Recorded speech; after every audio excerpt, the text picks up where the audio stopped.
welcome to the MyWhoosh Sunday Race Club. With 4 race starts, we're going to start with our Category 4 riders, then 3, 2 and 1. Our riders lined up in yellow, that is our Category 1 riders. In green, our Category 2. In blue, Category 3. And Category 4 riders. We've got Chris Marno in Category 3, who's been caught napping off the back of this pack. And he's having to put in a big attack now to close the gap here. Category 1 at the moment at 7.5 kilometres, nearly 10k. In fact, 10k covered for Category 2. Category 3 at 15 kilometres.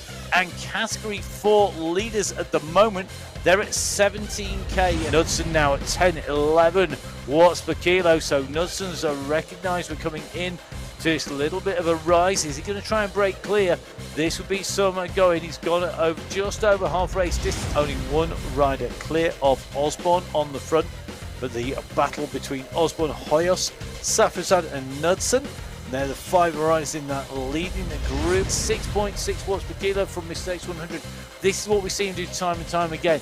And it shows you if you sit at that pace, don't panic.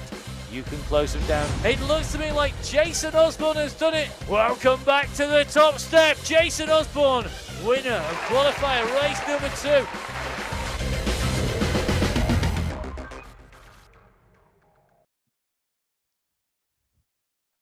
So hello and welcome to the MyWhoosh Sunday Race Club. It's Qualifier Race number 3. It's the 16th of April. My name's Matt Payne. I'm going to be bringing you all of today's men's race action.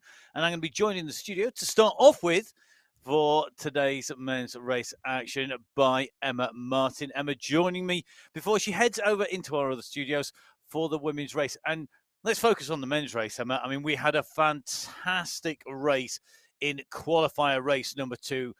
And what a finish. You missed it and had to watch it back. I didn't see it live, but boy, was I glued to it after the end of the women's race last week. It was absolutely fantastic. And what a battle on that final climb. I know, and we've got a very similar course profile today, and we'll get into that in a moment. But for me, rider of the day, we've seen him come back after being on continental duty. We've seen a lot of the riders starting to come back. Jason Osborne, I mean, class, isn't he? It was an absolutely fantastic attack and finish last week. So you talk about the course, Matt. We are in Arabia today for the men's race. So 45 kilometres race distance and 1,041 metres of elevation today. And a large amount of that comes in that final Category 1 climb. In fact, 690 metres in that final 10.5 kilometres. So it should absolutely wind up today to be an amazing mountaintop finish again. I'm really looking forward to that and seeing how all of our riders do. Along the way, for those of you who are maybe just joining us, we have 7 segments. Now, these are timed as individual segments. The leaderboards reflective of the time that the riders take across that, not who goes across the line first. And they vary in length and distance depending on where the course they are. And that's really important because this terrain, Emma, on the course profile, it shows here, it's not flat by any stretch of the imagination. And actually, it's the dip down and the rise upwards that really will take its toll on the riders till they get to that first climb, which comes at 16.5 kilometres. Yeah, it's quite rolling, Matt. In fact, there's not a lot of flat out the start pen either. So our riders will indeed face a rolling course today. And there are a number of dips in the course. You can see that on the profile as well as that first climb. Plenty of areas to attack. Okay, so let's get in with our riders. We are under a minute to go for our Category 4 men's riders. Now, last week it was Cadabona from Acevedo from Kaluma, and we know that these riders are going to be really up for this. We have our teams in here. We've got our Red Furies and our global team today. Who is going to take this out from the start? We are into the last few seconds, and we will be getting away. We do know today that this is going to be very testing. Our riders trying to stay clear of the rest of the race field because they set off first, and they are the hare that the greyhounds are going to chase and try to catch and pass on the way through. So here we go. First of our riders away, it's Category 4. Away and moving out from the start gantry, out from the pens here on the MyWhoosh Sunday Race Club qualifier. It is going to be Category 4 on the road. So it is qualifier race number 3 today, and we've got a fast start going out the pen from Ramos today. Ramos again is laying it down out the start pen and pulling this category 4 group down the road, already shedding riders off the back now.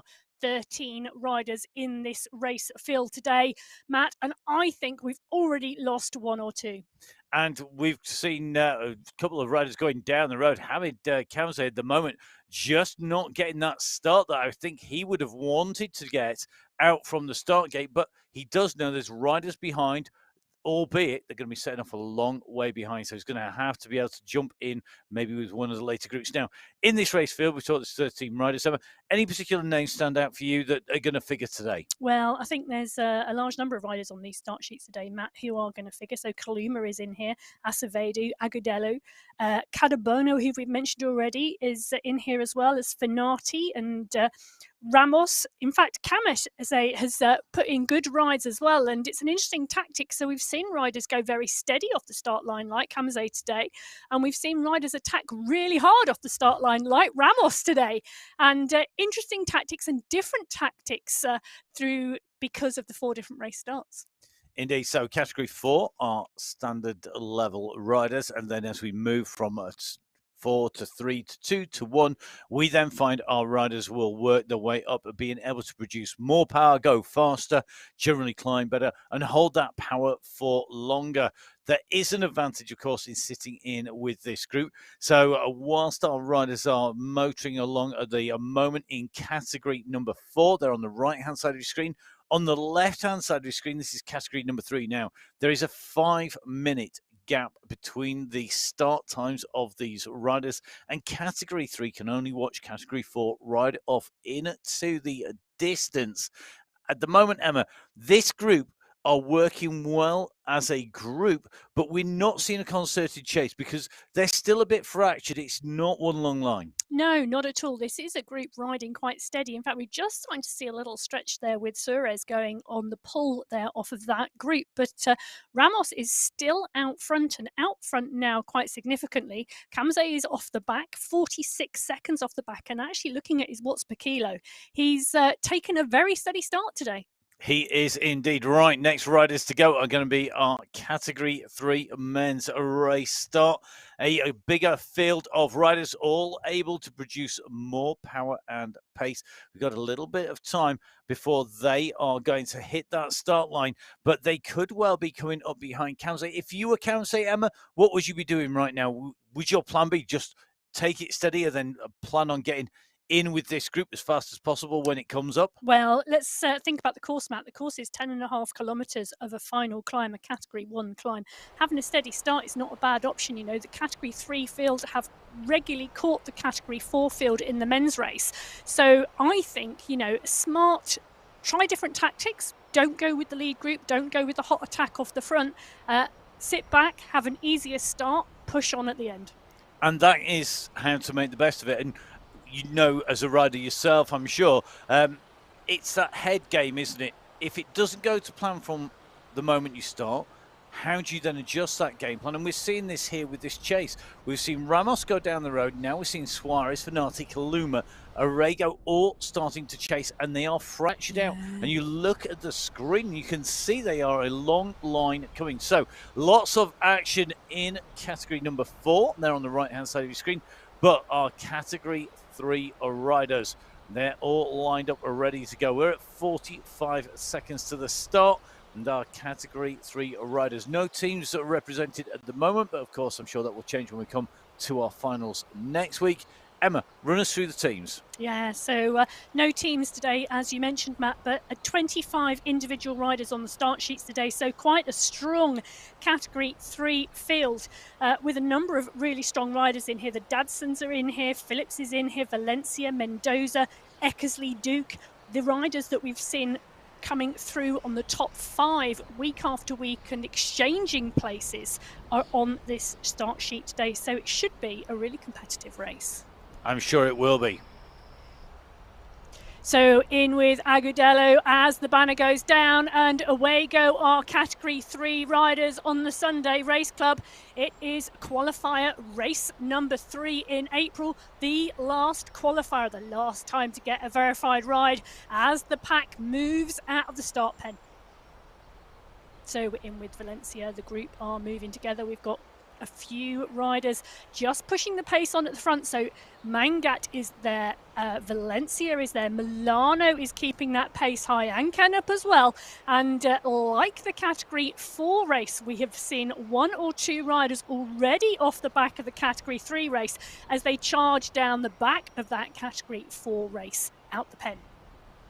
Great to see these riders moving in 3 kilometres, separating Category 4 to Category 3 today.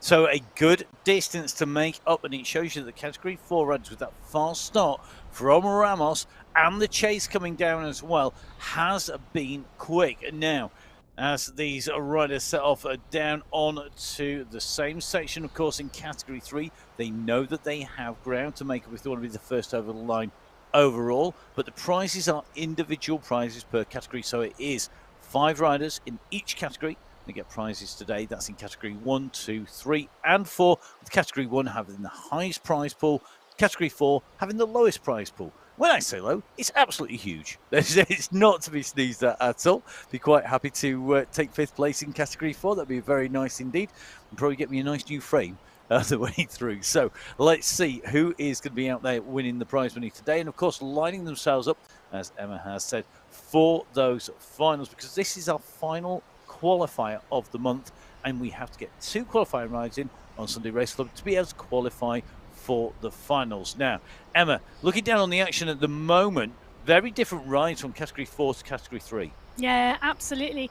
And Category 3 have had quite a fast start, but fast start as a pack with no attack going off the front, and they have utilised the momentum of that first dip, Matt, to keep the pace really high. Currently at the bottom of that dip, and they're about to start climbing out of it. So that descent has absolutely played to this pack's strength.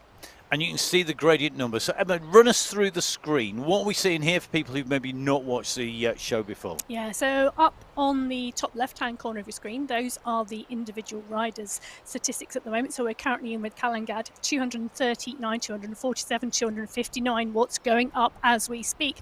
Those watts numbers are in green, indicating that the rider is in the draft. They will turn to the black when the rider pokes their wheel out of the pack and no longer is in that draft. Now, 68 revs per minute, 142 beats per minute on the heart rate. So you're getting to see these individual rider stats, and they will change as we move through the pack and highlight the different riders. Now, you can see we're currently in with Canup at the moment. So on the bottom right-hand corner of your screen, you can see the list of riders. The purple line indicating the rider we are sat in with and watching. So Martinoli at the moment, Canup highlighted in that amber colour, indicating that he's moving up through the wattage and putting the power down.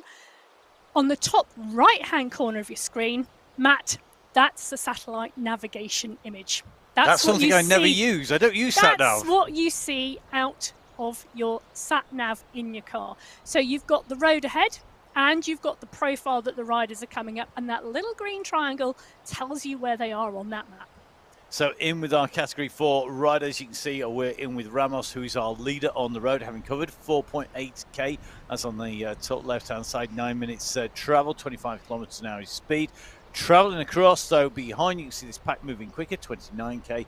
PH moving up towards that 5 kilometre marker. However, this group are all together, and at the moment you can just see this pack really, they are not traveling at the sort of pace that we know that they're more than capable of doing. We can tell that by the watts per kilo that they're putting out and by their heart rates. And if you are as much about stats as Emma is, you'll know pretty much everybody's heart rate, their level of threshold power, their 5-second power, because of course Professor Emma Martin, to give her a correct title, is a statistician par excellence, in fact a published statistician, no less. There you go. So we are going to jump in with Category 3, the second of our groups on the road. You can see they are down, coming through town at the moment. They're going underneath the blue banner. This is the start and finish in blue.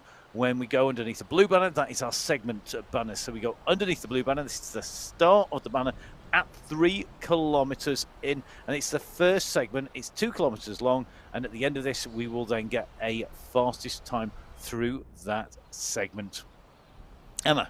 Yeah, we will indeed. And our Category 4 riders have already been through the end banner of the segment, Matt, and set a time of 4 minutes and 6 seconds. And that fastest time currently held by Ramos, the rider out the front of that Category 4 race. Now, interestingly, in this Category 4 race, take a look at the top right-hand corner of your screen. It might be a satellite navigation window, but it also gives you a great view of what's going on in the race. And in our Category 4 race at the moment, the riders are all over the road.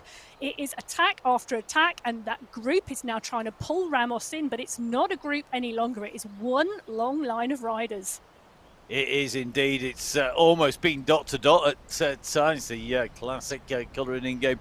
At the moment, you can just see Category 3 far more cohesive here. You can see on the screen, as Owen was saying, top right-hand side on that sat-nav view, the differences as we flick from one to another. It was a blob, now it's that long, strung-out stretch here, and this is Kaluma at the moment squeezing on here. This is a critical part, and it's that dip that we were talking about earlier on. We are dipping down in the first of these major descents here. This is why the speed is at 50 kilometers an hour, so 30 miles an hour. If you do work in Imperial, then we're going to go into this stepped raise, coming back up again.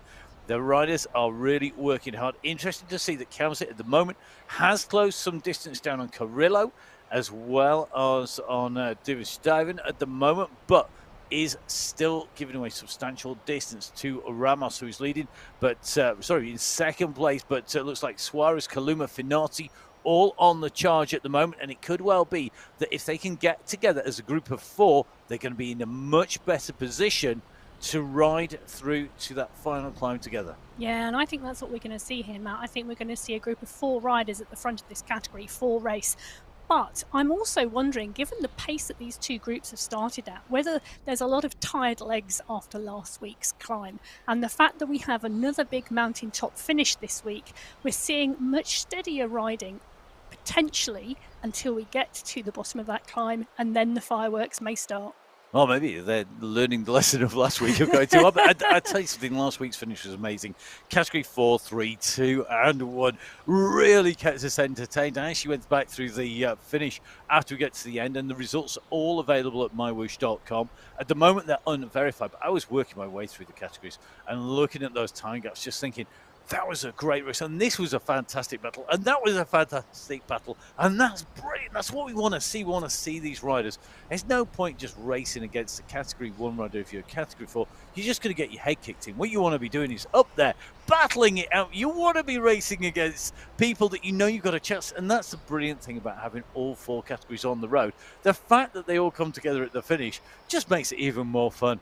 Over and above, and the riders have to be tactical. They have to think about whether they push onwards and forwards, and that is how they're going to get quicker. If we were, as we used to be, with the riders setting off with Category 1 first, you'd never get the chance to ride that higher pace, and a bit like motor pacing or coaching, you'd always get that advantage. Start at the back, get caught by the fast riders, try to hang on. Yes, it changes how each category who gets caught races, but they learn, then they physically improve, and for me that's really key. Well, there's a lot of learning, isn't there? And there's a lot of learning about tactics with 4 different race starts, and the ability to try different things week in, week out. If you are a brave rider, if you know you can go off the front, well, maybe fair enough, but otherwise try something new.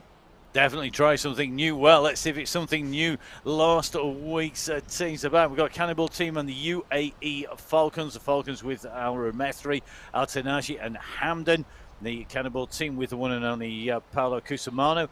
But of course, in this last week, we saw something new because we saw Nicholas Van Haren taking the top spot to be confirmed, of course, but he put in an absolutely storming rider to solo up to take victory. Now, will he be able to do the same again? Emma, you've got details on our riders. Yeah, so 36 riders on the start sheets today, and a couple of riders coming into Category 2, having done their verification races in Category 1. So Stefan Proust joining the squad, and Adriano Zanaska joining Category 2 as well. So it's going to be interesting to see what they can do alongside our more regular riders, so Moreno, Parisi, Gakes, etc.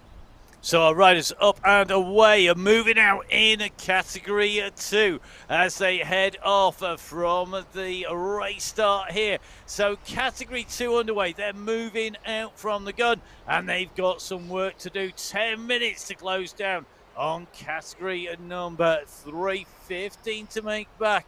Even further up the road on Category 4, and they know that behind they're going to get Category 1, plus they're battling against each other. This is it, they are underway. One of the hottest contested categories, an absolutely stacked field. Who's going to take it away? Well, we have got 45k in total to find out. Well, out of the start pens, the race is already underway in Category 2. We've got riders pushing on at the front of the field, but not a lone rider like we saw in Category 4. There's 2 riders clear, a third making the transition at the cross, and the pack coming in hot and hard behind. And you mentioned a couple of names I've just seen Zanaska go through. Now, that's a very familiar name in terms of esports cycling, isn't it? Because Zanaska, Lucas Zanaska, up in the Category 1. Any relation, Emma? Well, Adriano Zanaska is indeed one of our veteran riders, and what's fantastic to see is we're seeing more and more veteran riders come into MyWhoosh, and I think that's part and parcel of the announcement of the Vet 50 category in the MyWhoosh Championships, Matt. Likewise, we're seeing more and more under 23 riders come in, and again, I think that's due to the championships. So really having a great impact on our veteran riders and our under 23s. Brilliant to see, and we'll bring you some more details on that championship now. Down into the racing. This is very much a third type of race start here. Not got one solo rider. We've not got a big bunch. We've got everybody just going for it from the gun here, and it is forced away a pack. However, behind, there's big strength in depth in those numbers, and they're chasing behind here. And I see some really familiar names like Hayagila, like Al Rumesli, like Cadiz, like Giuliano up there. They are right in the mix here. But look at that charge behind. It's almost like the reinforcements are going to come in, and it's just going to accelerate up even more. Well, this is a sprint to make sure you're in that lead group, isn't it, Matt? Because being in this lead group is absolutely imperative for the next 40-odd kilometres till you hit that climb. And if you miss it now, you've missed it right the way. You have indeed. Now, this is where everybody, I think this is urgency about staying in. This is climbing as well. Look at the top right-hand side of the screen, 3.4, 3.3%, and you can see the board flashing up as somebody goes on the front and stretches it out. Everybody else has to respond here, and you can just see, I mean, we're talking 91 revs, 92 revs per minute, so people are definitely on top of the gears. Nearly 400 watts coming out from Giuliano as he kicked in, coming over the top, and our riders know as they go up over the top, that's the time when that group can break, because as you go over the top and start to accelerate down, the group behind are going to be struggling to stay at that speed. Well, I'll tell you something, Matt, I don't think these riders want 36 riders in a group coming into the base of that climb. This is an absolute attempt to whittle it down and whittle it down early. You're right, this is one of our most competitive categories. Last month throughout March, 13 different riders finished in the top 5 in category number 2. So it is hugely competitive, and we're seeing more riders coming into this category this month, just heightening that competitive drive. Indeed we are, and I think it's going to bring some great racing and really competitive racing, which, let's face it, that's why most of us actually want to race. So here we go. We've got category 4, 3, 2, and 1 lining up. We're going to go across, I think, to category 1 here. So these are the cream of the crop, the best of the best. Our teams today, the UAE Clan team, the one and only UAE Clan team, up against Italian Gelato, the Belgian Waffles, and the Donut Give Up. You may notice a trend in this, which is a bit harsh during Ramadan. I'm sure everybody will be making the most of this once it gets to iftar, though. However, you can see that in the teams, when you look into the actual riders, every one of those teams are absolutely jam-packed full of talent, as are the B5 Racing Bees, Beast Mode, as well as the 5W4 team or SWAT team, depending on which way you want to look at it. Whether you're dyslexic or not, I guess. I'm sure my daughter would tell me that that is an absolute mind game going on. Emma, great riders lined up on this and a massive race field. Oh, absolutely stacked this race. Absolutely brilliant. 85 riders on the start sheets, and they are away. There's no waiting here. The go has gone, and the riders are away. They are out of the start pen on Qualifier Race number 3 on the Sunday Race Club in April. So we're in with Greer at the moment. This pack is moving, and it is moving fast out of the pens. In less than 20 seconds, we've got 45 kph coming from this lead pack. The acceleration out the pen has been really fast. I want to make a motorbike kind of noise and throttle back. I mean, they are just like, it's just gone. Yeah. It's like explosion out. I mean, it's like a rocket taking off, isn't it? Take a look at that top right-hand screen, Matt, on the corner of the screen. Look at that line of riders. It is an absolute snake on the screen. And we've got to remember, Category 1 is where you go when you first join. When you first come and ride on the platform and race in Sunday Race Club. There's none of this diving in Category 4. If you're Tadej Pogacar, you are Category 1 rider and you're going to be up there. And no wonder Emma's getting excited. I think the Phil Graves fan club of 1 on the other side of the studio has just done a little bit of a dance going, he's done it! I just, you can always count on Philip Graves to go hard out of the start pen and lead the group. We've got a whole host of new riders in here this week. We had a whole host of new riders still with us from last week, and it is the one and only Philip Graves on the front pulling the field out of the pen. It is indeed one we can rely on him to make it exciting. He blew his socks off when he got onto the mountain. In fact, he put in a last-ditch smash into the mountain, put in an attack, and we just saw everybody pile over the top. But I'll tell you something.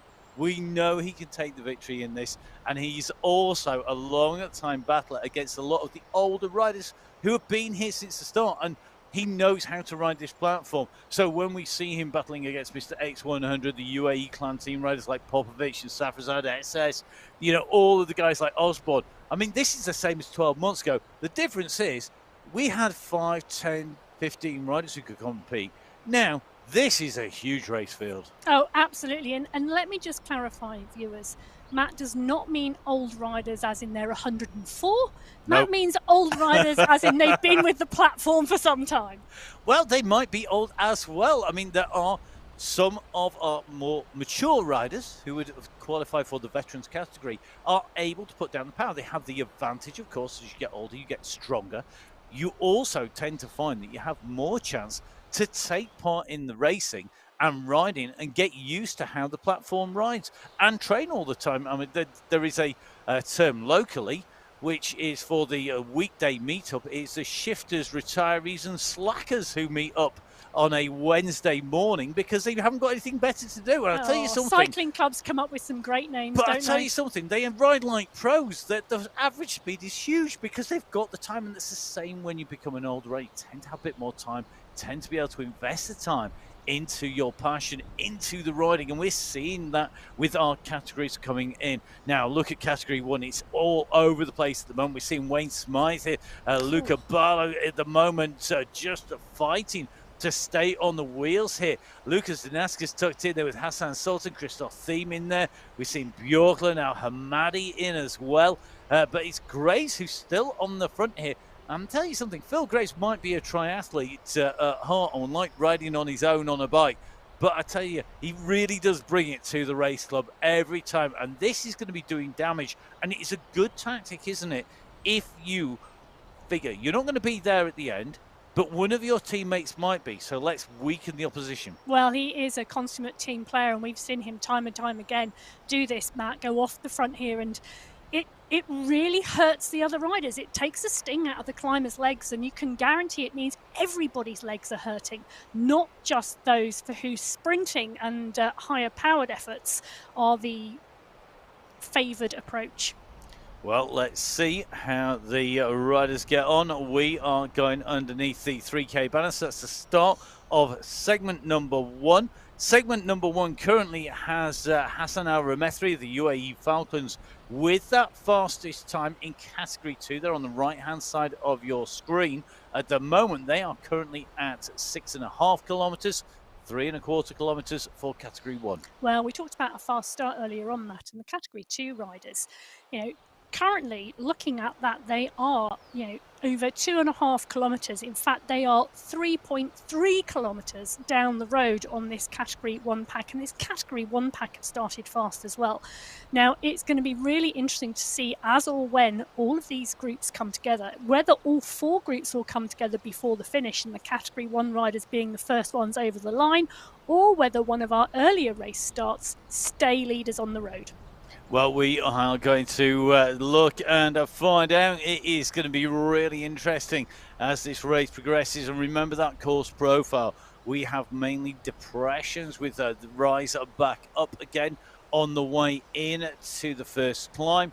As we come out of the first climb, we've got more in the way of depression and rises before we hit the 34.5 kilometre mark, which is the start of our final climb. The climb that comes before it, though, Emma, it is a pretty tough climb in its own right. It makes its way, basically, we dip in and then we come up onto the tunnels. We come out of the tunnels on the summit very briefly. We quickly dive back down again. And then on the other side, we dip even lower and climb once again coming out. That is a really key part of the course for me. And where, if there is a group together at that stage, I would expect to see some fireworks. Yeah, and we have seen that on this course before, Matt, from all of the 4 categories, actually. Different attacking techniques, different attacking styles during that particular part of the course. Now, that is a 3.38 kilometre climb. It's not particularly steep. It's got an average gradient of 2.8%, but actually it's the descent and the kicker after the climb that is actually the place where we see most attacks come. Indeed, because people know that that's the point at which any move that they make can stay clear. Now, just to watch him, Phil Graves here, he's coming up to that 5 kilometre marker, which will mark the end of segment number 1. Still solo, still clear by about 1/4 of a minute. 14 seconds are showing. At the moment, the blue banner is showing on the top right-hand side of your screen. It's in view for Phil Graves. This is a chasing group behind. Now, Graves had attacked pretty much coming into the start of this segment. The chase is coming, and it's coming from Mr. X100, the road captain for the UAE clan team. He's pushing on really hard here. He wants to get this gap back down again, but through underneath goes Graves. Graves' time as he goes through, well, I can tell you it's definitely quicker than Category 2 riders. What will it be compared to the rest of that pack? Is he pulling away or is he being pulled back into the fold? I think we are going to find that he is pulling away slowly but surely. So we're going to get that updated. We'll hopefully bring you the results as soon as they're compiled. That pack's still streaming through behind him. Graves putting in a fantastic ride at the moment, Emma. Absolutely brilliant, staying clear and staying on the front there. And you can see those results of segment 1 illustrating that over that 2 kilometre segment, that attack has stuck. So Graves being awarded the fastest time there with a 3:01 through that 2 kilometre segment. Walter, Al Hamadi, Van Diemen, Martins, Vujassin, X100, Van Elst, all in that chasing group, but 4, 5, 6 seconds slower than Graves. Indeed, so the big pack coming through pretty much all together. Now, interesting to see that Kaminski just came through very quickly indeed there. A little bit further down. And the fact he's just landed on the screens means he is behind the main pack and is chasing. And the fact that he has come through 2 seconds faster in that 2K means he's chasing hard. Yeah. He's making up ground. And Kaminski, somebody who we would expect to be in this big pack. Well, we saw the pack split early, didn't we, Matt? We saw it go hard out of the gun for this Category 1 pack. And whilst Graves is still pulling on the front, in fact, look at that. That group, Matt, is nearly out of sight there as he goes round the bend. You cannot see the chasing group behind Graves at the moment. So Graves clear in 1. Costa is leading that chase. Knudsen and Smythe there as well. Now, Kaminski, you're right, may well have been part and parcel of that first original split, and now feeling better and stronger and recovered after that hard start, wanting to make his way across to this lead group. Now, it looks to me like this group on the descent should have the advantage here. Their gap was about 12 seconds to Graves as they came into this. And the big bunch on the descent should be able to power at a much faster pace. But as you can see, we still have plenty of riders in contention in category 1, 2, 3 and 4 from left to right. Well, I'll tell you something, the category 1 group are indeed bringing the gap down between themselves and the category 2 group at the moment. It's now sub 3K. So there you go, all 4 categories up on your screen. Top left-hand side at 7 kilometers, category 1 at 9.7 is category 2 at 14.5 kilometers nearly. That is category 3, and at 15.5, 1K in front, it is category 4. So category 3 and 4 are getting very close together indeed, and I suspect that will be where we see the first catch being made. And that is despite that incredibly fast attack in category 3. Now, we are seeing category 4 right hand side of your screen, category 2 left hand side of your screen. The category 2 race once again very active. Interestingly though, Hassan Al Ramesri right at the front from the word go. Not sure what his tactics are today, because normally we would see Hassan work his way up and through and make his time on the climb. I think if he's able to hit the climb in first position, if he's still got something left in his legs, he's going to be really flying. Well, absolutely. Al Ramesri, always a really good climber in the Category 2 race, one of the best climbers in the Category 2 race, particularly those long, steady climbs. That's where we see his strength. Now, in this Category 3 race, we are seeing them go across the bridge. Just coming up this climb is that Category 2 race field. We've just jumped back in with them, and take a look at the stretch here. There's a stretch on this group, so the tight group coming in, the gradient's just coming down now as they go up and over this short climb, and this short climb has indeed had an impact on this group, and the Category 2 race is shedding riders. It is indeed. So we're live here on the MyWhoosh YouTube channel, coming out on the men's race. We also, of course, coming out on Twitch as well. So if you use Twitch when you're racing, quite often a lot of our riders will watch that in preference because of the fast stream. Then don't forget you can get on there. It is MyWhoosh live on Twitch as well. Well, there's Twitch and Twitchy. Twitchy is the pace that is coming out from these riders at the moment. They are absolutely flying. Yeah, they are. And this Category 1 race is all over the road on this short climb at the moment. The gradient is currently 7%, and this has stretched the riders in this field. We've got numbers of over 8 watts per kilo coming out as the numbers light up red there. Safrazad, Mel, Noren, Sultan, Simmons, Costa, Hoyas, all of these riders. Fawcett is in here, and Van Elst. These riders all stretched across this road. There is not a pack of riders. This is a continual whittling down.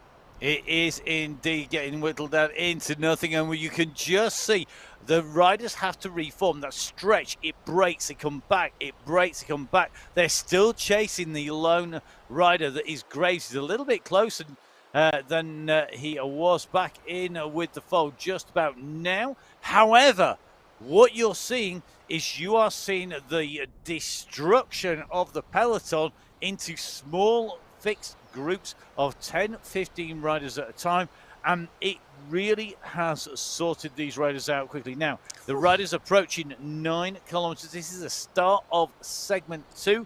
Going through segment 2, the fastest time at the moment is a 1:31.76, so just over 1.5 minutes to cover the 1K segment. Will we see a fast time now? We've just seen a regroup of this leading set of riders. However, this is a compact group and they have distanced the main bunch. If they push, this is a break that could go to the finish. If they keep the pressure on, if they don't, you can see the riders coming behind. It's a massive train and it could make contact. If it does, well, expect to see big numbers. Well, I think it's about to, and this group is meant to come back together again. This was 15 riders who had formed that first group. The chasing riders have been chasing hard, and they're going to come onto the back wheels of the lead group of 15 on the road as the front of that lead group go again. They've kicked again, Matt, and they've kicked again hard to try and make sure that the group who are coming onto the wheels don't make it. Well, I think these riders are going to set an incredibly quick time down through this kilometre segment. We're riding in with the winner of the last two qualifiers. That's Jason Osborne, regular winner on MyWhoosh, regular rider on the Continental Pro scene, and looking fantastically quick at the moment. He's right in the mix. He's not mucking about today. I tell you, some days people play and some days they're not playing. And today, nobody's playing in this group. Wow. They are absolutely motoring. Through the segment they go. That is segment 2 complete. Remember, the fastest time was a 1 minute 31. I suspect it's not going to be a 1 minute 31 this time round. It's not 1 minute 31 anymore. Yusuf Al-Hamadi 1 minute and 15 seconds. Ouch. And, yeah, ouch indeed. And look at that, Graves down to 125. So this is about the chase, Matt, and the chase that we've seen through that segment number 2 from these Category 1 riders. We saw Graves down the road. We saw the group stretch on the climb. We saw the group split. And we've seen the chase back on to that lead group of 15 riders. So that is what this segment is telling us. And we just saw the screen change midway through there as riders came in to the middle of this. And these are riders who have been distanced from the leading group of riders who go over the line behind but are setting a fast time and dropping in to the top 12 because they are chasing and they are under major pressure to get up and in contention.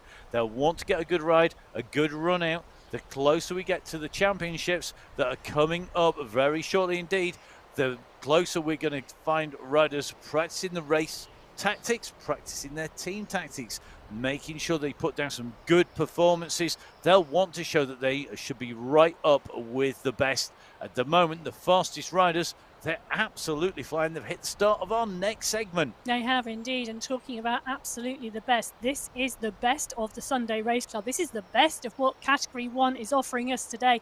And this group are sweeping around these roads at 52 kilometres an hour and picking up speed. So Category 1 are currently the fastest riders on the road.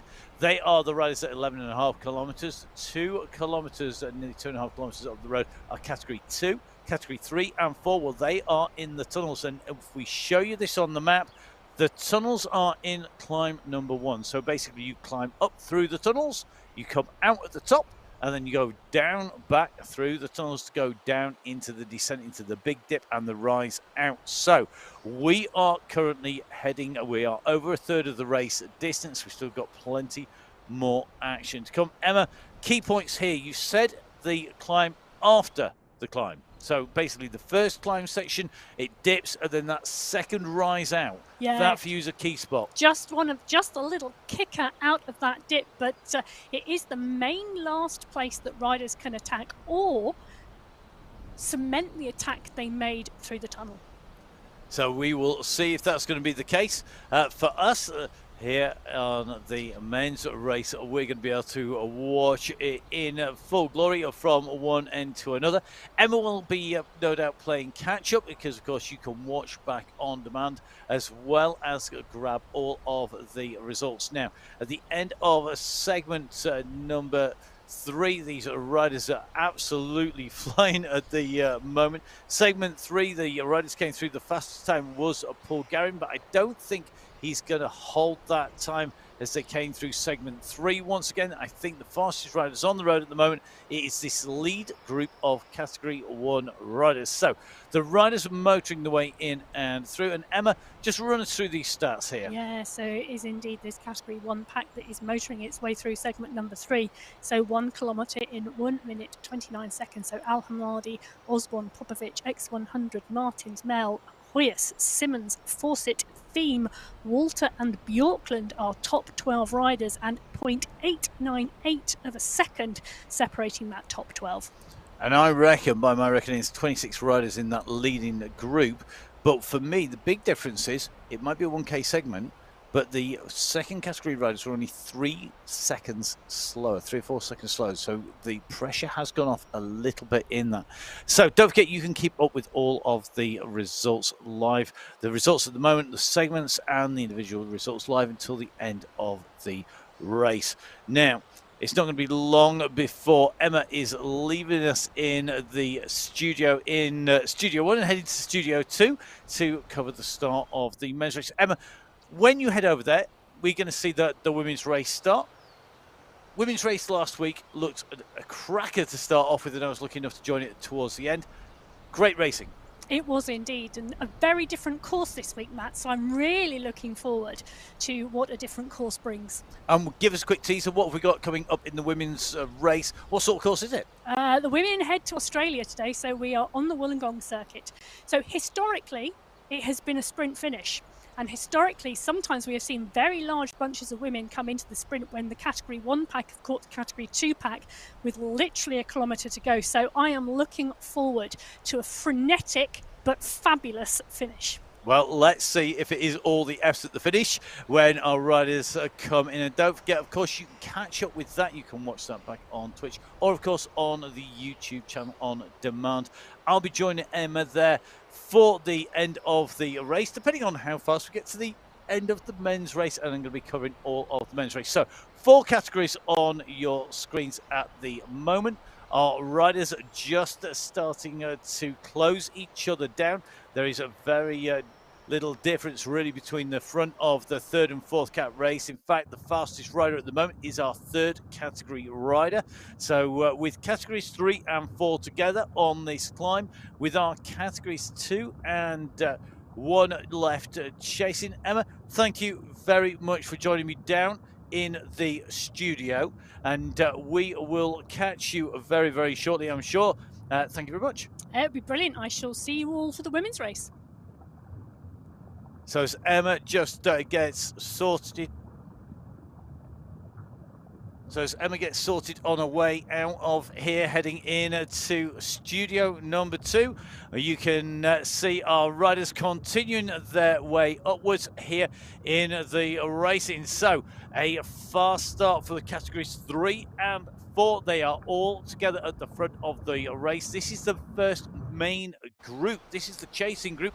We have 13 seconds up the road. The race leaders, they're already on the descent, going down, back and into the tunnels. And what you'll see here is a portrait of what's going to come in categories 2 and 1, because as you can see, the riders go up and then they drop down very quickly. The summit here is pretty quick. The transition is fast, and it means that the riders quickly pick up speed. So as we come up over through the top of that segment, and this is segment number 4, you can see at the moment the fastest times. Well, Michael Phillips setting that fastest time through there at the moment. It's a 6:34 for that segment. It's a 3-kilometer segment. It shows you it's on a climb, but this group have work to do to close down the riders who are out in front. So with the riders underneath the tunnels, we are just on this false flat. It is actually a downhill slope here, but it's going to pick up speed very quickly. The bunch on the left of your screen chasing the riders in front there on the right-hand side of the screen there. As we go back across to Category 1, looks like yet more action in Category 1, because all of a sudden the fan has well and truly been hit, and it looks like the man who's spinning the racing up, it is Mr. X100 here. So he really is getting a charge on here. We've gone over the top of a slight rise. You can see it on that course profile, top right-hand side of your screen. As we went over the top, he knows he's coming into a big descent section down into the dip. He's pushed over the top, and this has broken the racing up. So Mr. X100 stretching his legs out. Michael Knudsen knows the danger. He's right up near the front, as is Osborne, as is Savrazar, Gill, Mayor, Fawcett. They're trying to chase down. Mr. X100 is on the right-hand side of the screen now. The team from UAE Clan Team, they're not going to assist with the chase. They're just going to want to be there. And the other riders will know that they are towing Mr. X100's teammates up to him if they chase. And if they don't chase, they're letting a rider who we know has a proven track record on MyWhoosh to open up the gap and to stretch out in front. So the gap is there. It's 4 seconds at the moment. The riders behind are not responding. You can see that in the watts per kilo. So that is the power to weight ratio of the riders at that moment in time. So Phil Graves currently at 4.1 watts per kilo. We saw Mr. X100 sitting at just under 6. We know he can sit at a good time trial pace. He's dropped down, and now he's going to be coming in towards our next climbing section. And this is where we see who then can respond, because they've had to kick, they've had to chase. And now as we go on to the climb, this is about getting the pressure down. So Mr. X100 leading out, closing down on some of our Category 2 riders, and this is going to give him added advantage. However, look behind, look who's coming. Pablo Popovic and Jason Osborne and Martin Martins, they are all in pursuit of Mr. X100. This is the long climb out. And this is going to be tough stuff. We're at 16.8k, so we are on the first actual categorized climb. This is a long climb out. It goes up through and underneath the palms. It goes through the gorge walls, and then it drops through and into the tunnels as they make the way through. You can see just going underneath the start of the segment number 4. It's virtually the full length of this climb, and you can see the leaders going. So Popovic, Osborne, Mr. X100 behind. The chase is definitely on. You can see those numbers. They are 6.7, 6.9. We are seeing plenty of riders starting to flick their name up into a yellow or red band. That's as the power really goes down. But the 3 riders on the front are now making a great effort here to keep the pace steady and keep the pace going on. So let's see how they progress here. So Mr. X100 leading, Pablo Popovic on his wheel, his teammate in there. Remember that UAE clan team, Mr. X100, Pablo Popovic, Michael Knudsen and Saeed Safrazad. They are the riders who've been right up there. SS, a rider who has been in contention consistently, not as in the mix as he has been, but you can see the pace and the pressure coming from these riders at the moment. Osborne in the white helmet, Popovic with the blue cap, and then with the red bandana, it is Mr. X100. And Michael Knudsen and Saeed Safrazad are looking to try and get across. If they do this, that will mean that 4 out of the top 5 riders are UAE clan team riders. Are they going to get pulled back by the rest of the pack? They surely must be, because they can't afford to let one team time trial to the front. Here they come. This is the rest of the pack. They've responded. They did not want to let a set of riders all on the same team go up the road. But instant response, Mr. X100 kicks again. Now the rest of the riders are having to kick, and if they've just chased, they're going to be feeling this constant attack and release, this attack, catch, and attack again, and it is shedding riders off the back. We've just seen rider after rider being dropped off the back of this group. Now, the riders in Category 2 just up the road that you can see at the moment, right-hand side of your screen. This is the chasing pack. Yusuf Al-Hamadi in here. He's just behind Lucas Zanaska, Saeed Safrazad. Front of this group, left-hand side of your screen. So we've got a back view of the group on the right, a view looking back on your left, and this is what is left of that huge pack of riders that started off in Category 1 here on qualifier number 3. And remember, qualifier race number 3 is the last of our qualifiers. It's a last chance, a saloon for these riders to get a qualifying ride in for our finals next week. Our finals not on the final weekend of the month. They are 1 week in advance. So 3 qualifiers, then the finals, because the week after that we are going to be on with the MyWhoosh Championship, a race that we're now starting to see more and more of our under-23s and our veterans coming in. And a quick reminder, guys, if you are thinking of registering, you need to get your finger out and do it now. Don't wait, don't hesitate. Get to the end of the race and get that registration in. Really, really important, guys, you get that in as soon as possible, because we want you in. We want you in and racing. A huge prize fund. Have we mentioned on the coverage before? Maybe we have once or twice. It's a $1 million prize fund. Yes, if that's not motivation, I don't know what is. Your chance to grab some of that cash. And of course, remember, it's not just for category 1, categories 1, 2, 3, and 4, as well as mountain points and prizes, as well as sprint points and prizes, as well as our Masters category and our under 23 category. We've got the overall and the team competition. It's a good job we're going to have extra computer power to deal with all of the stats here in the studios. And it's probably a good job that we've been getting the voice prepped and ready for 7 days of competition spread across 8 days. So 7 stages across 8 days. And it's going to be an absolute cracker. So guys, get those registrations in. If you think, oh, I'm not good enough, don't be daft. There are every type of rider. I had a little sneak peek at who's been entering. And I tell you something, there's just about anybody and everybody. It's brilliant, the spread of riders. If you think, oh no, it's not for me, jump on board. If you can get that time to race, get in there and race. It is one of the most amazing set of stages that I have seen. The advantage of doing it on, it's a proper stage race, a full-on set of race manuals, of maps, of profiles, different terrain. This is where we're going to see who's going to be able to mix it for that length of time. Now, the riders at the top of this climb, this leading group are together. They're going to come in to the end of this segment. The fastest time set by our Category 2 riders are 5 minutes 40. 5 minutes 40 seconds. The fastest time to date. Will anybody be able to beat that? Will our Category 1 riders, with all of the action on the climb, set a faster time? Well, not long until we find out. As soon as the screen flicks up, we'll run through the detail. In fact, there you go. Faster than a speeding bullet. It is a faster time, and it's a faster time by some 41 seconds. That is how quick it is.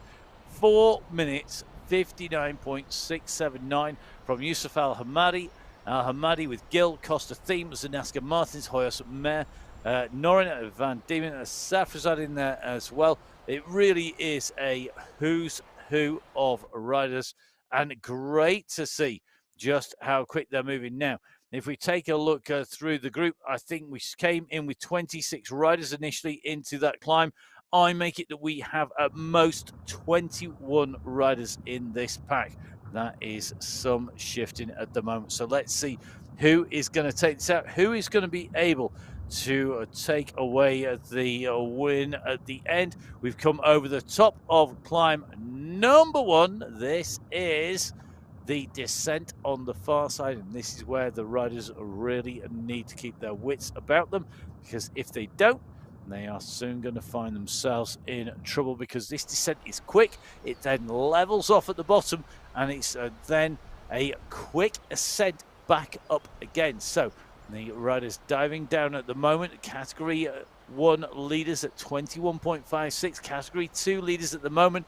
It's Moreno, it is Arumethri and Avedo in a group of 4 with Giuliano. They are currently continuing to push here and try and stretch away from the rest of that pack. This is the lead.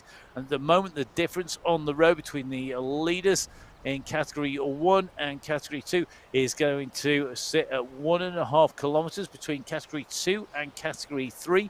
We are currently going to have just under 3 kilometers, 2.75 between Category 3 and 4. Well, there's nothing in it, because Category 4 and Category 3 are basically all come together again and breaking and reforming pretty much non-stop.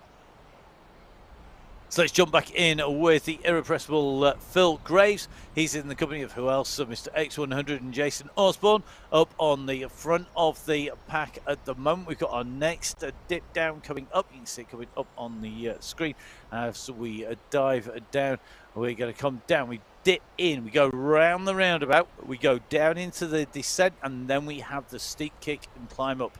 If you're here earlier on, you know this is where Emma was talking about. This is the section. You can see it coming on the profile screen. It's this steep kick out. We've had the big ascent.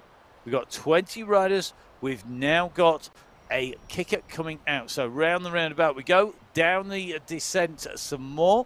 We're going to come sweeping around. When we get to the base, there's a very quick transition into the climb.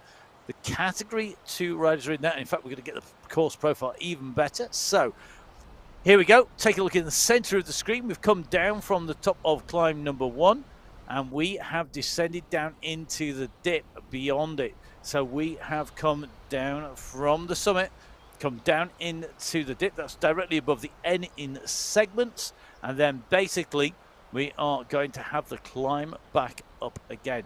That is the key part of this little segment. Of course, it is where we find that the brakes will go. We are still some way off that big final ascent of the Jebel Hafit. The Hafit climb, a 10K climb, not the longest climb on MyWhoosh. That is a big 15K monster, but definitely going to be enough to test our riders' legs. The riders on the left-hand side of your screen just leveling out at the bottom of that descent and onto the climb. Knudsen going up near the front of the climb there. Al Hurmethri currently leading the Category 2 riders on the right-hand side of your screen. Now, the chasing group has picked up a number of riders in Category 2. They've hitched a ride on the express train that is Category 1, and they've closed some of the time down on the initial leaders in Category 2. And this is what we were talking about tactics.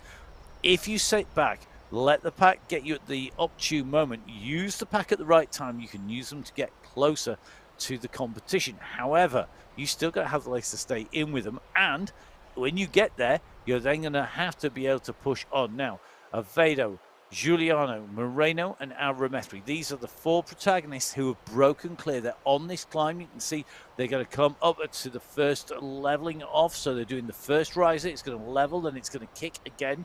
The second kick is slightly shorter. It's just as steep. That these riders setting a good pace here. They're trying to stay clear of that chasing pack, but behind on the left-hand side of your screen, you see Category 1 chasing really well. Right-hand side of the screen now is our Category 3 riders. That's the leaders on the road. That is Maga and Demanuan. They are clear of Kenup, who is leading a group of riders behind. So Kenup leading the chasing pack, but it's Maga and Demanuan who are the duo clear at the front of the race. The front of the race at 28.5 kilometers. At 24.5 kilometers, it is the leaders in Category 1. And this pack now on to the steep sections. They're currently at 5.5% on this climb. This is where things get very interesting indeed. Now, right-hand side of your screen, you can just see the chase coming. Kenup in there, Valencia, Staples, Duque, Valadares on the way up the climb. Trying to close down on the 2 solo leaders. At the moment, though, you can see the pack in Category 1 riding well, riding very strongly, very smoothly, and at the moment, it's not breaking. There's nobody gone for a race-winning move at this stage. Still plenty of this climb left, though.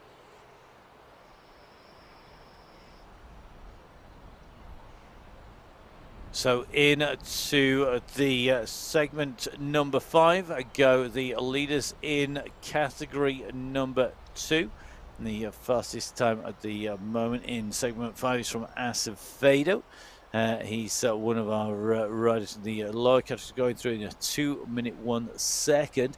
However, I expect that time to get smashed by the riders on the right-hand side of your screen. The Category 2 leaders should get through there first if they can hold off the riders who are some 700 meters behind.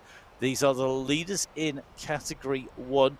Now, they did have Category 2 riders in the pack on your left-hand side. However, not seeing any come up on our screens for a while, and I think the pace that was set up that climb has dispatched them. And our camera shoots out and around, can't see any green jerseys in with them. So it looks like the climb of the steep ascent has dispatched those Category 2 chasers off, and that means that although there are riders behind that they can use, they're not going to have the same advantage that they did have. So here we go, riders on to the climb, into the banner, and soon be in pursuit of the leaders. Starting to stretch, just starting to see that pace go up.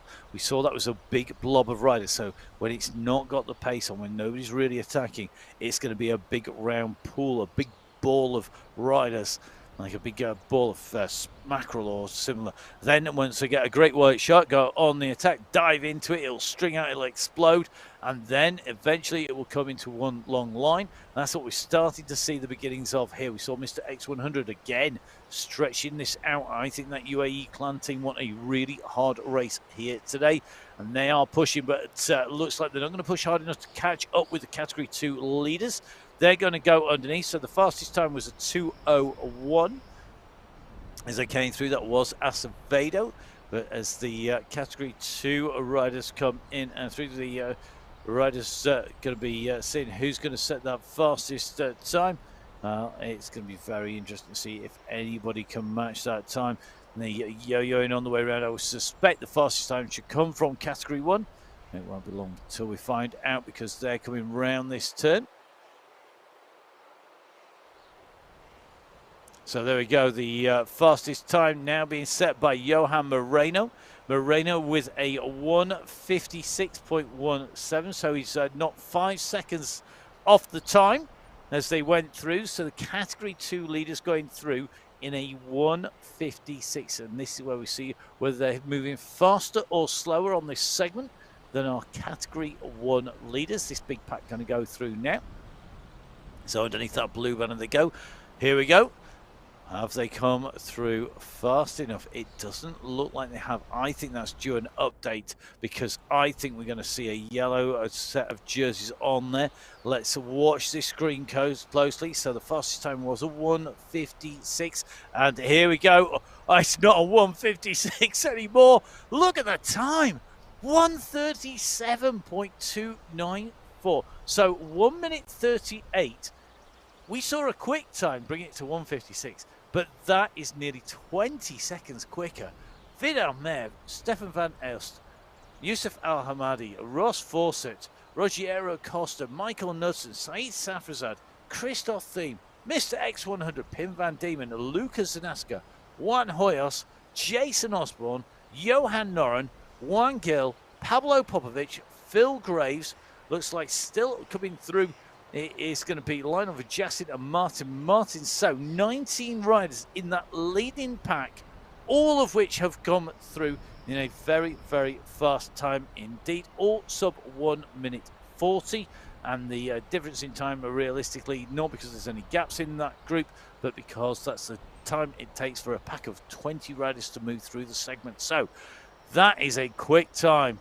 Will they be able to sustain that pace? It's in blisteringly fast pace at the front of Category 1 today. Now, we saw it was the top of the climb when we saw Categories 4, 3, 2 get caught. Don't think the leaders in those categories are going to be able to make it to that point this time round, because although they are travelling, and you can see right hand side of your screen the leaders in Category 2 currently at 28.6k, and it's even further down the road to our Category 3 and 4. The Category 1 riders are at 28 kilometres already.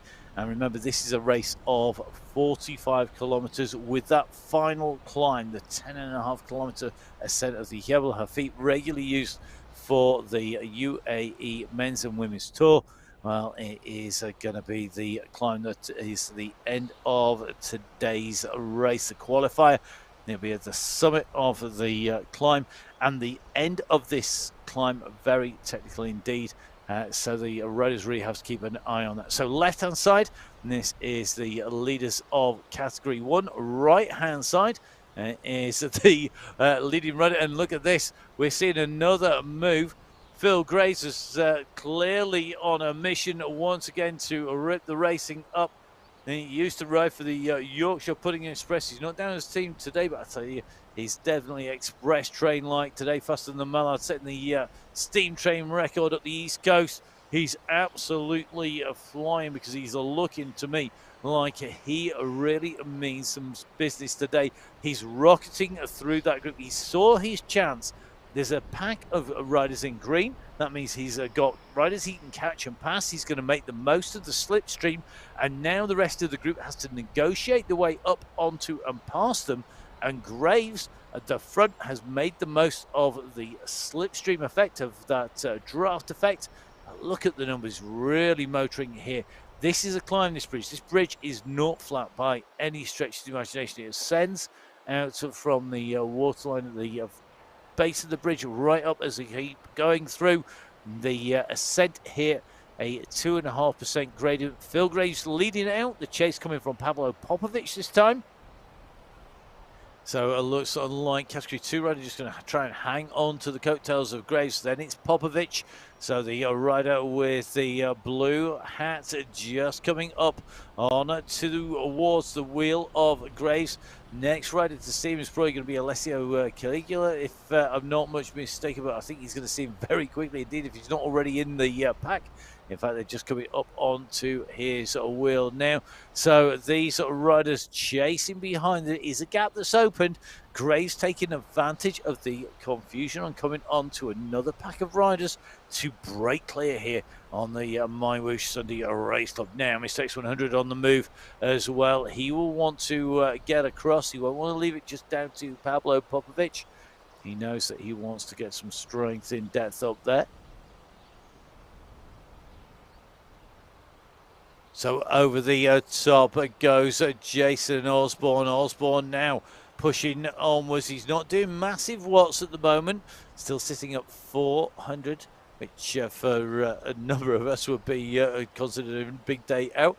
However, certainly at the moment, we know Jason Osborne is capable of much more than that, but having to measure his effort. So you can see just trying to close down. Now, you can see our leaders. It is going to be Graves and Popovic. They've got Luis Ruiz in between, the category 2 rider in between. At the moment, it is Graves who is leading out with Popovic. They're your top two. Then behind is Mr. X100 and Jason Osborne. And not all that far behind them, the rest of this pack, they're just about coming into camera shot on the right-hand side. So Mr. X100 takes a ease off the front as they come in through the next of our segments. So that segment running from 28 to 30.5k. The fastest time, well, it's that man who's on the attack. It's Phil Graves who's come through there and absolutely motoring at the moment, some 3 seconds quicker. Just looking at the time gaps behind, it looks to me like the last man through in terms of timing was Michael Nussen. That leading group of category 1 is 19 riders strong. Graves and Popovic, the two leaders. Then we've got Osborne coming up, leading that big pack coming through.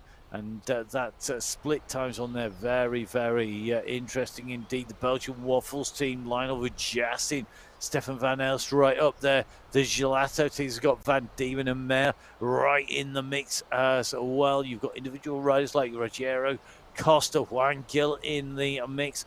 But with 19 riders in total, so that's 17 riders chasing 2. The advantage surely is with the big group. So that pack, Michael Nussen, Johan Noren, Mr. X100, Juan Hoyos, Lucas Danaska, Martin Martins, Christoph Thiem, Ross Fawcett, Pim Van Diemen, Vidal Mayer, Yusuf El Mahdi.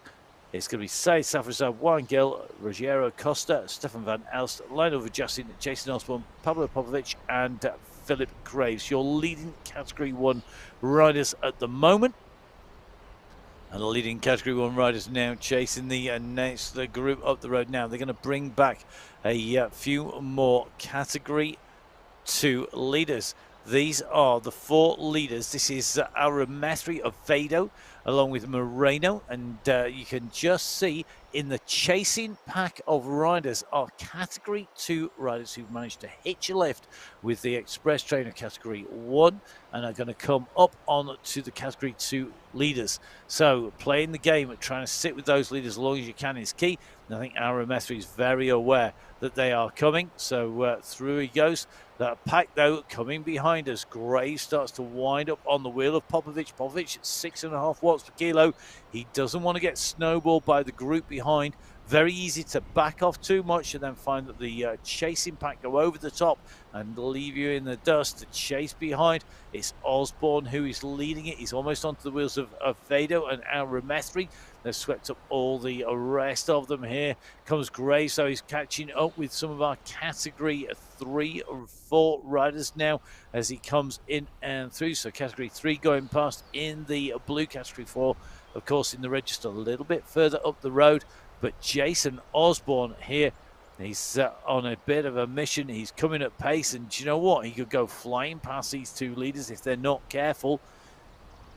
So we've seen it already today. We've seen Osborne in the mix. We've seen Graves and we've seen Popovics in the mix. But are they saving their big guns for later? Remember, when we come to that climb, having not done any work on the front is going to have saved you a lot of effort. Michael Knudsen has been conspicuous by his absence. Lucas Zanaska, also the same. Saeed Safrazad. They're names that have not been on the very front of this bunch too much so far, but we are at 33.1k. Remember, we will hit the base of the climb at 34.5k. So we are on our run into the climb. The leader on the road, and that is Pablo de Manuan, who is, changing Bernard Magat. Magat actually leading, de Manuan in second, and then Stables in third. So Magat just in front of de Manuan.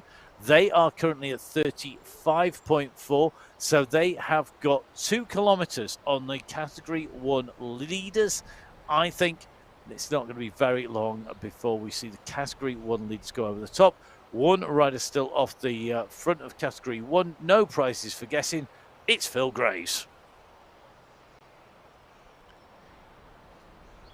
Well, Emma was singing the virtues of Phil Graves' constantly attacking style. I've got to say, he certainly has made it hard for those riders behind. I think anybody just jumping in to the racing on qualifier number 3, jumping into Category 1 before they find their correct category, before we have enough data to put them in the right categories, is going to have had a baptism of fire today, because Phil Graves has made it tough for everybody. We are seeing a group of 18 riders behind chasing Phil Graves onto the mountain. And at the moment, it's going to be Graves who's going to lead them on.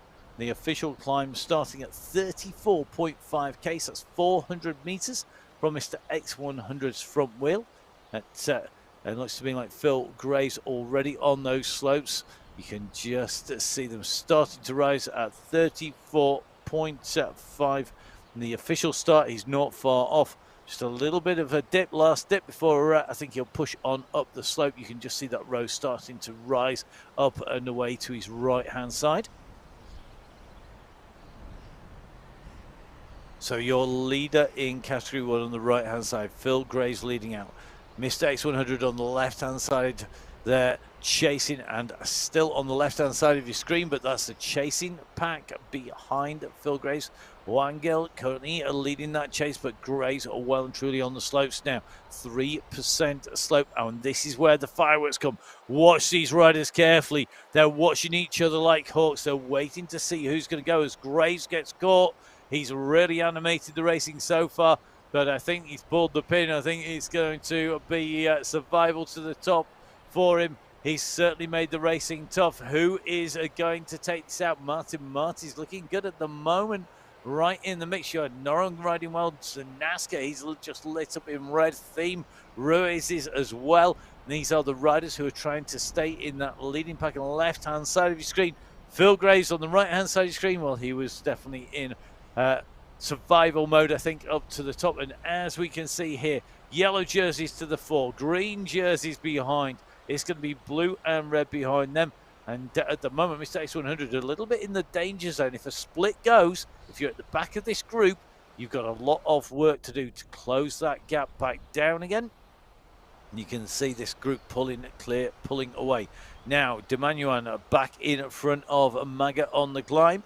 So that is 36.25k for Magat and de Manuan at the moment, 35k at that same point in time for Category 1. So 1.25 kilometers separating these riders at most, and it's coming down with every pedal stroke here on the MyWhoosh Sunday Race Club. Category 1, it's been frantic, it's been fierce, and it's closing quickly on the very front of the race now.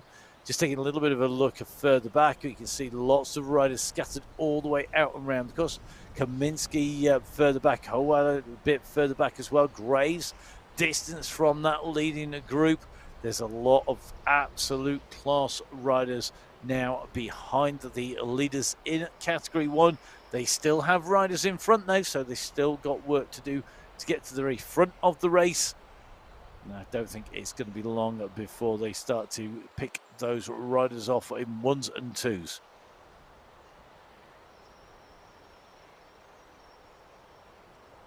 So here we go.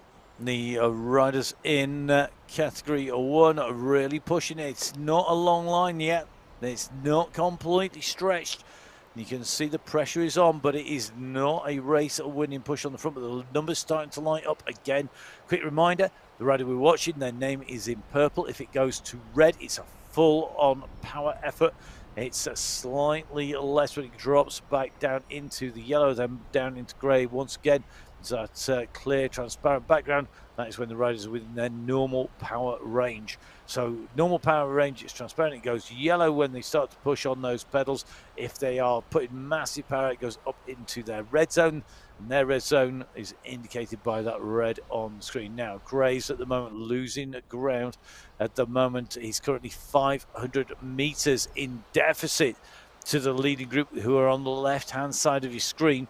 Interesting to note, Mr. X100 at the back of this group, and that's not somewhere where we would always expect him to be. He normally would go slightly slower on the start of the climb on the big power kicks, but then time trial his way through. At the moment, though, he's right with these leaders. And this is interesting because it means that this group are taking a steadier approach today to this climb than we've maybe seen previously, and that's going to play into the hands of Mr. X100. So Jason Osborne, left-hand side of your screen, being featured at the moment. Osborne working well, 80 revs or so, just under 500 watts. He's yo-yoing up and down with that power as he just holds the wheels rather than setting a tempoed pace.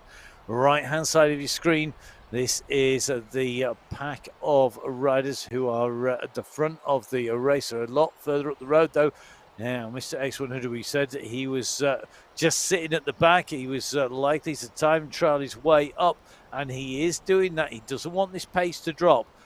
So what you find, some riders, they have a kick. They can sprint, they rest. They sprint, they rest. They can put a massive power output out of a steep section and then have to ease.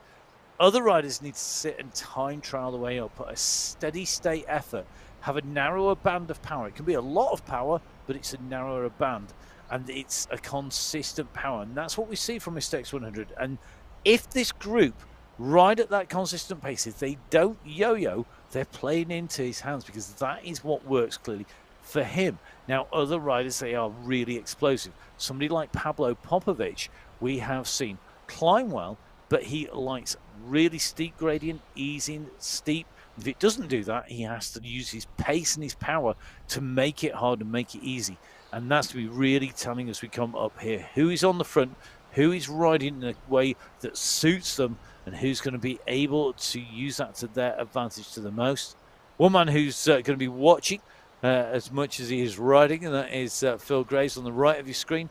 Those really aggressive moves are now costing him dear, and paying the price on the way through. Fully 1 kilometre now behind our leaders in Category 1.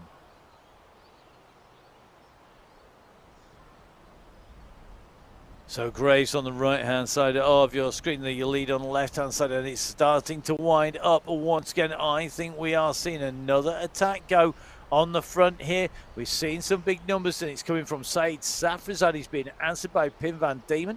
The Dutchman at the moment just trying to close down on Safrazad, but Said Safrazad, a rider who's taken wins up here before. It's been a regular battle between Said Safrazad and Michael Nussen. Today, though, they know that they've got Jason Osborne back in the mix, as well as new riders who have not spent as long on the platform. They're right in the mix as well. Lots of our riders trying to come to form as we move in towards the end of the month for the MyWhoosh Championships. We're going to be bringing you all of that action. Don't forget, you can watch it not just here on the YouTube channel if you're watching there. If you are joining us on Twitch, welcome. And don't forget, of course, that will be available all the way through. And looking forward to seeing how people use the footage. A lot of people will ride with the coverage on, as well as having the screens up, because they are watching the racing, they're watching for the tactics. You get a different view. So if I was racing, I'd always have the live coverage, so I've got an idea of what else is going on around me, so that way you can keep a check. Don't forget, of course, if you are on Twitch, it is MyWhoosh Live on twitch.tv.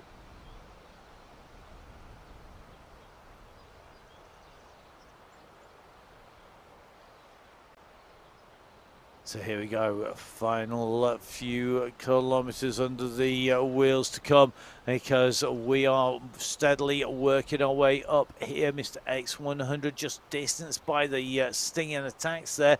He's going to be time trialing. Watch that pace, 6.1. He's just having to increase here because the gradient went up. He's going to try and hold. Now, I would expect about 6.4 to 6.7. It's the normal power output for Mr. X100 up this climb. He's looking like he's ticking away, getting that effort down. He's going to be trying to close in on the group in front, and he's going to be sitting at a pace that he's comfy with. He's going to try and hold that pace through. He's currently just dropped a little bit here, but looking like he's still sitting in that. He can do that for a fair length of time, and that means he's got a chance of getting on. But will the guys in front cause a bit of a problem for him as he makes his one? Juan Hoyas at the moment starting to wind it up. Now, Juan Hoyas, a real rider to watch. A Colombian pro, 26 years old at the moment, is Juan Hoyas, a rider who's taken stages of the Vuelta out in the Pan American area. He's a Pan American Games rider as well. A rider who we know is going to be really, really strong when it comes to the hills. Great to see such a strong South American and Central American contingent making the most of the racing. And you can see joined by a lot of European riders, as well as riders from the Gulf and across the globe. And that's one of the great things. You can race against people from all over the world. And that's what we're seeing now. Martin Martins at the moment pushing on the front. He's got Van Diemen and Osborne. Then it's Hoyas in there, but you can see the rest of this group are coming up fast as well. And they're going to be right on to the heels of the riders. 38.2k covered at the moment. Our final segment is going to be 38 to 43 kilometers, if I remember rightly, and that's not going to be all that easy for these riders. It's on a really tough section, but as you can see, we are coming up here on this climb, catching the riders. Jack Staples getting a grandstand view of this leading group going through. Mr. X100. He's done what we said. He's time trialed his way into this group. He's sat at that pace. He's in that 6.3, 6.7 area. He's coming up. He's going to make his way up through to the front. Will he just keep on pushing, or will he take a breather and try and get a little bit of recovery done before he can move? Or will somebody else put an attack in which case he could see them starting to stretch out in front again? Hoyas again pushing, Osborne pushing, Van Diemen pushing here. They're going to ramp it back up again, and you can see as the attack, as the push goes, Martin Martins it is with Jason Osborne at the moment. They've got the gap. Now, Jason Osborne, well, he knows what it is to win. Remember, this is an Olympic rowing medalist, turned his hand to cycling, and a regular rider on the Continental Pro, seen right up at the front. But every time he eases off, every time Martin eases off, Mr. X100 making contact again, time trialing his way up, really illustrating the two different ways to ride this climb. The riders who prefer to be pure climbers, they kick, they will stop, they'll kick, they will ease. And the riders who are setting a tempo, a pace, real power, time trial riders who have got the strength to really push a steady pace up there, but maybe not answer those instant kicks. Now, Yusuf Al-Hamadi putting in a great ride here. Al-Hamadi trying to get in at with the wheel of Popovic. He's got Costa behind him. Demanuan, the rider in category number 3. He's the rider who's just been distanced by him for about 11 seconds. So big kick from Al-Hamadi to come onto the back of this group. Now just riding in with Pim van Diemen. This is still a pretty big group of riders here. To be brutally honest, if it's anything more than 2, it's a big group on this climb.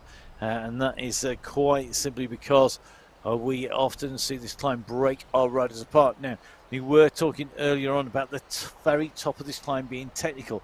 And by technical, it doesn't mean that it's got a 3-foot gap to jump. It's not got anything like a steep corner to get around. What it has is it has a very fast changing set of gradients. So as we come up towards the summit, it ramps up in steepness, it kicks, we then have a dip and a rise to the second summit. So we go over the first part of it, we dip down and we rise up. If you come in to that point at the right time with the right pace, you can catch back 3, 4, 5 riders. You could make up several, if not tens of seconds by getting the momentum right through there. Pablo Popovic is an absolute past master of it. He gets that timing right every time at the top of this climb.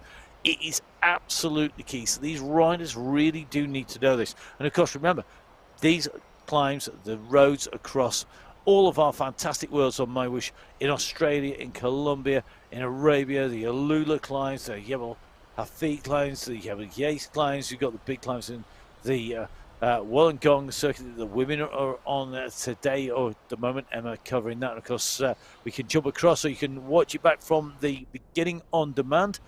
All of these circuits can be used for the championships. So a lot of these roads are going to be really critical for the riders to know, and to know how to ride them hard. It's one thing riding them easy, it's another thing riding them on the limit. And that's why we're seeing such a great riding and such hard riding from the word go from all of our category riders. Now, here we go. The riders pushing here, they are really motoring. This is the front of the race. This is the riders who are going to do the damage. Al-Hamadi right in the mix here. Mistakes 100 leading them up, but Van Diemen goes over the top. Categories 4, categories 3, categories 2 have all been caught and shed. And this is when we get into those crunch moments. We are approaching 5 kilometers to go. When we hit that 5 kilometer marker, it is a significant point in everybody's head when they're climbing. You know you have 5k to go, and that is in about 100 meters time, if that, just on this right hand bend. So round into the right bend we go. 5 kilometers, 5,000 meters for these riders to decide who will be taking away top spot, who will get the bragging rights, who is going to go away from the final qualifier. Looking like they have got the upper hand. Juan Hoyos is kicking now.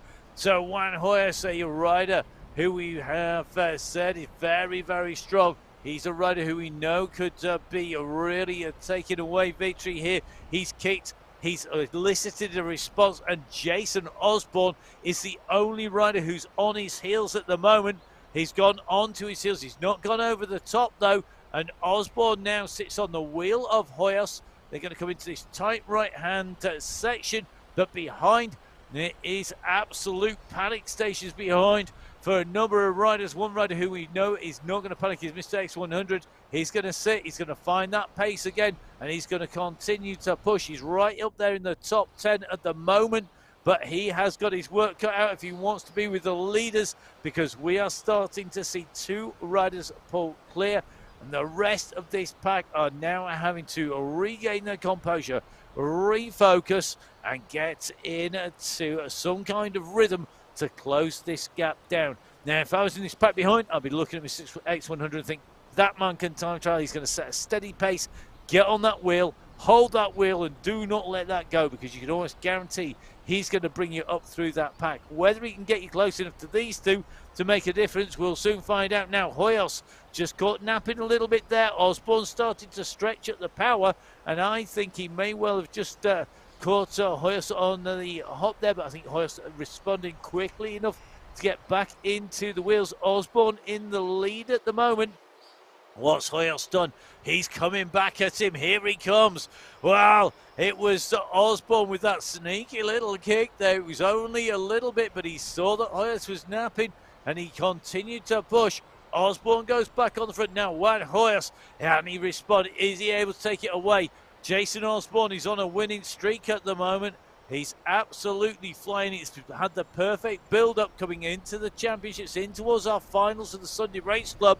But it looks like Juan Hoyos wants to spoil that track record, and there's still plenty of time to fight it out at the front of this race because they have 4 kilometres to go. 4K to go for our race leaders. Further back, it's not all over by any stretch of the imagination in the top 5.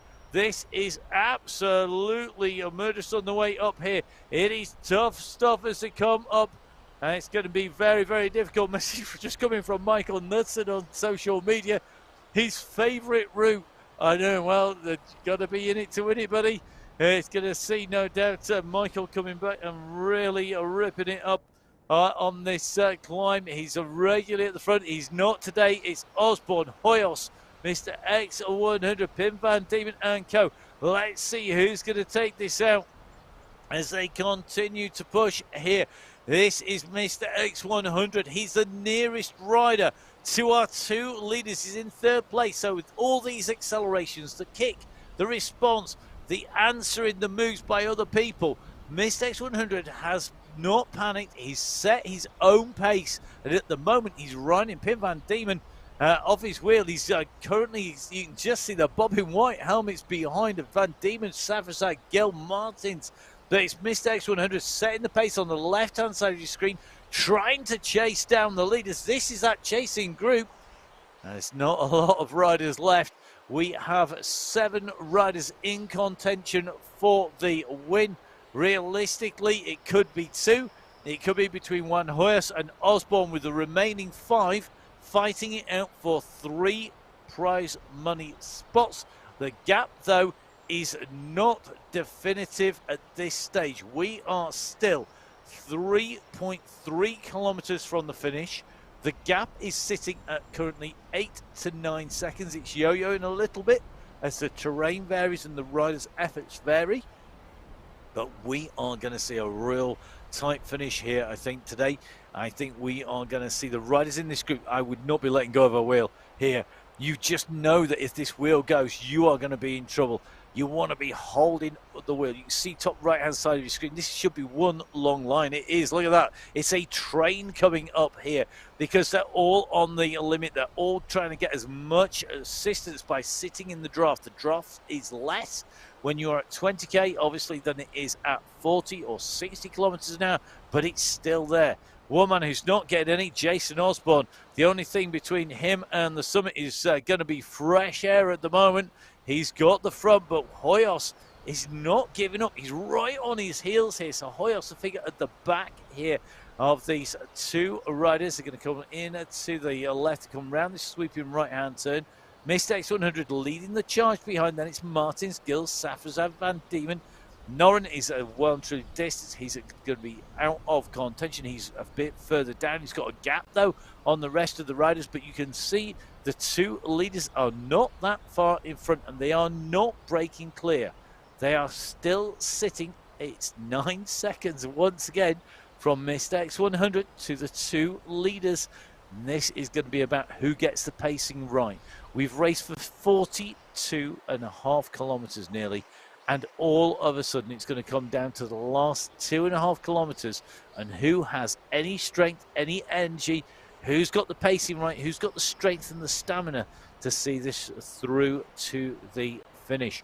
Our next segment will finish, the one that we're currently on, will finish the final segment is 38 to 43 kilometres. That means it's not going to be long before we get a good indication of who is climbing well through this segment, as they all pretty much came into it at exactly the same time. Now, Mr. X100 leading the chase. Wangel behind, Safrazad, then Martins. Van Diemen, though, is out of the picture. He's started to lose a lot of ground. He was in the mix. He was sitting on the wheel of Mr. X100. He could not hold that wheel, and it now looks like we are down to 6 riders. 2 leaders, 4 chasers. 2 leaders right-hand side of your screen. 4 chasers left-hand side of your screen. This is it. This is where it's going to come down to. They've got to keep pushing here. The slightest hesitation. If you're in that front group, you hesitate, you're going to get caught. If you're in the back group, you don't keep pushing. You hesitate, you're not going to get in touch. They cannot afford to lose focus at all here. This is 2 riders against 4, but up at the front, they're also fighting for the win. They know that they can't afford to play games. They can't afford to take any kind of a risk of just yo-yoing about. But the gap's coming down, and on this section where it levels out, Mr. X100 has continued to push here. The gap's at 7 seconds now. You can just see he's coming closer and closer. We're about to hit the end of segment 7. Our first 2 riders will go through. That is going to be Osborne and Hoyos. Who's going to be the next rider? It's going to be Mr. X100. This will be your top 3 riders through the end of that segment. So Mr. X100 comes through. Then it's going to be Safrazad, Gill, Martins. They've got a big gap to Van Diemen now. And you can see Hoyos' time, 13:23.947, and exactly the same time for Jason Osborne. So those riders going through at the same time. 4 seconds further back in terms of time on this segment for Mr. X100 in 3rd side, Safrazad in 4th, Wayne Gill in 5th, and Martin Martins in 6th. And you can see by the fact we've only got 6 riders through that we have only 6 riders in contention. The downside for somebody is that one of these riders won't be getting a prize at the end of this if the results were to be confirmed that all 6 have done a verified ride. So at the end of the race, the result is live until all the riders go across the line. It is then becomes an unofficial result until all the riders are verified, and all the riders having to do dual recording. There's a weigh-in, a height, etc. And remember, if you are going to enter the championships and register for it, please, guys, make sure you read all the rules. Brilliant road book, as it's called, a brilliant technical guide. Great information in terms of routes, heights, climbs, what you have to do, the process of making sure that it's fair for everybody on the way through. So please, guys, make sure you give it a read. Make sure you get yourselves verified. Now, our 2 leaders, they're surely going to be in the mix for the championships. It's Hoyos and Osborne. They are pushing, but in between now, we've just seen a change. Gill and Safrazad have opened a little bit of a gap to Mr. X100, who is ahead of Martin Martins. So at the moment, it's Mr. X100, and look at this, he's right up now. He's having to really push hard here. He's at 7.5 watts per kilo, but it's not just him who's pushing here, because you can just see Safrazad has known his road captain was coming. Gill has responded, so Juan Gill and Juan Hoyos both are riding. We've seen lots of our younger riders coming in and joining. Lots of Colombians joining in to the fray, but these riders on the steep section here, this is the final kick. Now, we've talked about the dip and the rise. We've talked about getting your timing right. Jason Osborne has got his timing right. I think if we go to the front of the race, we're going to see Osborne opening up a gap on Hoyos. Hoyos is at 16 seconds, but I think Osborne is not leaving anything to chance. You can just see those 2 figures on the horizon, and as they come over the top, this is going to be the first view. This qualifier of this dip, -3%, -4% for Osborne on the way down. Mr. X100 and Juan Gilla together, they're on the way up here. Breaking somebody here is key. Having enough for the momentum on the far side is critical. Look at the pace of Osborne, 65 kilometers an hour. He's going to carry the momentum. The yellow gantry, the banner, is coming up in front of him. He's going to come round the right-hand bend. Here he comes. So in the final qualifier, Jason Osborne is going to make it another win here today. He set out the speed. He set the marker. He's the man who takes victory here on the MyWhoosh Sunday Race Club. Jason Osborne, he does it again. Will it be his final? He's got to hold off this man, Juan Hoyos. second place as he comes to the line. And it's an absolutely frantic scramble. It's going to be Juan Gil who's going to come across the line behind. Gil is going to take a third place here. It's going to be a fourth place for Saeed Safrazad. It's going to be a fifth place for Mr. X100. What a ride as they come in and through. That was some finish, but Jason Osborne with a phenomenal ride there, riding away and in the end taking the win by 11 seconds. What a finish on his way through there. So next rider in is going to be Martin Martins. He's going to come in to a 6th place position on our results, which are currently live. Behind him is going to be Pim van Diemen, and the next rider I think is going to be in 7th place. It's going to be Johan Noren immediately behind him, and then it is going to be Yusuf Al Hamadi, who is making his way up the slope. Fantastic riding at the moment, and you can just see these riders pushing all the way into the finish. You've got to get this timing right. Now, Noren is pushing. He's very experienced on this climb, but Pim van Diemen, he's stayed clear of Noren. He's going to do these final leg sapping pedal strokes. Come on, buddy. This is it. Last kick. Underneath the gantry he goes. You can see how tired these riders are. It's going to be Johan Noren, the next rider, who's going to come in and through. So Pim van Diemen in 7th. It's going to be 8th place for Johan Noren. Yusuf Al Hamadi is going to come through. He's going to take away what is going to be a 9th place here. Our Category 1 riders showing us just why they're in Category 1 up at the front of the race. But look at this, it's going to be tight. Vidal Mair's coming on him as Mair got the momentum. It's going to be a 2-up sprint here. Vidal Mair is looking for 9th place here. Look at this, Al Hamadi's coming after him. Al Hamadi's coming on the right-hand side. He can't quite get him. Vidal Mair goes through. That was going to take everything they've got. Mair comes through in 9th. Al Hamadi coming through in 10th position. It's going to be 11th place for Stefan van Elst. Then it's going to be Pablo Popovic.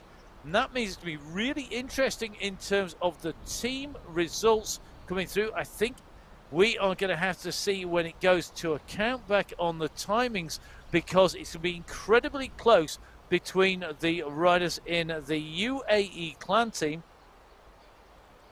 So the riders coming through, it looks like the riders are making their way in to the finish here. And the team is going to be Saeed Safrazad, Mr. X100 and Pablo Popovic, who are going to be the UAE clan team winners from Gelato. And at the end of that, it was by very little time at all on the climb there. So great racing, great riding. So Rogério Costa going to be our next rider to come in to the finish here on the men's race on our qualifying the qualifier, our final qualifier. Don't forget, of course, all the results on the website are there for you to read, diagnose, check out the stats. So the riders that are coming into the finish. Don't forget, of course, make sure that if you're going to register for the championship, you register straight away. Get it done as soon as you can, guys. That time deadline is ticking. We want to see you in the championships. Will we see Rogério Costa in there? So great riding by our riders. Please make sure you come and join us. It's been a cracking men's race. It's been great putting words to the action. My name's Matt Payne. I'm going to be bringing you all of the action in the racing next week in our finals. I'll be joined by Emma again for the start of that, and we're going to be bringing you all of the championship as well.